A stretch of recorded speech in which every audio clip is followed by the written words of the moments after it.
Chapitre 12. Ces paroles émurent toute la ville de Jérusalem, et comme Jésus était entré dans le temple pour y prier, ils accoururent tous au point qu'ils pouvaient à peine s'y tenir. Les prêtres prièrent donc Jésus, ce peuple désire te voir et t'entendre, monte donc dans le pinacle et parle au nom du Seigneur si Dieu te donne de parler.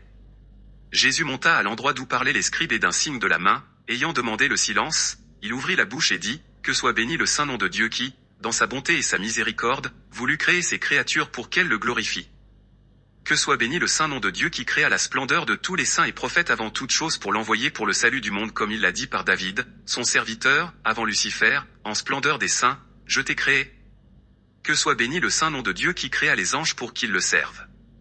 Que Dieu soit béni qui punit et réprouva Satan et ceux qui le suivirent parce qu'ils n'ont pas voulu vénérer celui que Dieu voulait qu'ils vénèrent.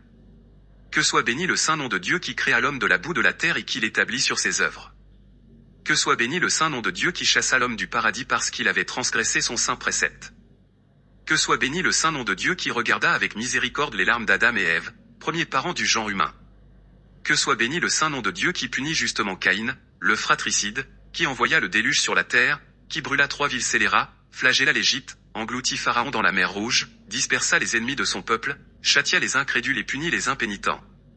Que soit béni le saint nom de Dieu qui prit miséricordieusement soin de ses créatures et leur envoya en conséquence ses saints prophètes pour qu'elles marchent devant lui avec vérité et justice. Qui délivra ses serviteurs de tout mal et leur donna ce pays comme il l'avait promis à notre père Abraham et à son fils, pour toujours. Puis, par son serviteur Moïse, il nous donna la sainte loi pour que Satan ne nous trompe pas, et nous éleva au-dessus des autres peuples. Mais nous, frères, que faisons-nous aujourd'hui pour éviter d'être punis à cause de nos péchés? Alors, avec une très grande force, Jésus fait reproche à la foule d'avoir oublié la parole de Dieu et de ne s'occuper que de vanité. Il fit reproche aux prêtres de leur négligence dans le service de Dieu et de leur cupidité. Il fit reproche aux scribes de prêcher une doctrine vaine et d'amoindrir la loi de Dieu.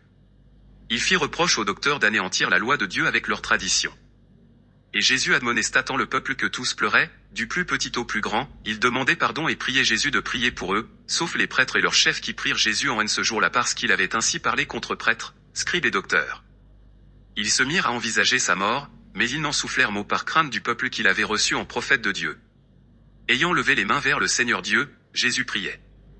Et le peuple disait en pleurant, qu'il en soit ainsi, Seigneur, qu'il en soit ainsi. Après la prière, Jésus descendit du temple. Il quitta Jérusalem ce jour-là ainsi que beaucoup de gens qui le suivaient. Et les prêtres entre eux disaient du mal de Jésus.